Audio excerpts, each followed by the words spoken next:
இந்த சாமரிசி வச்சு சக்கரை பிரஷர் குறையிறதுக்கு இன்னைக்கு கஞ்சி காய்ச்ச போகிறோம். வாங்க எப்படின்னு பார்க்கலாம். சாமரிசி கொட்டி ஒரு 10 நிமிஷம் ஊற வச்சுக்கலாம்.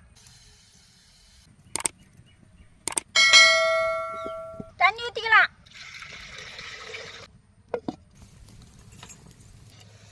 பழக்காஞ்சிக்கிச்சு சாமரிசி போட்டுக்கலாம்.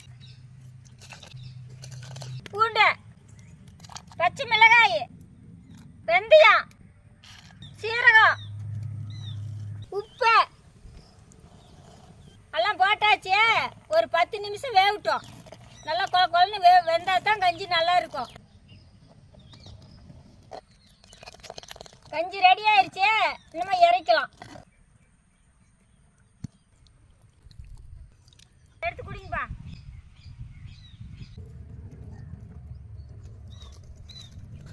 நான் வச்ச சாமரிசி கஞ்சி எப்படி வந்துச்சு?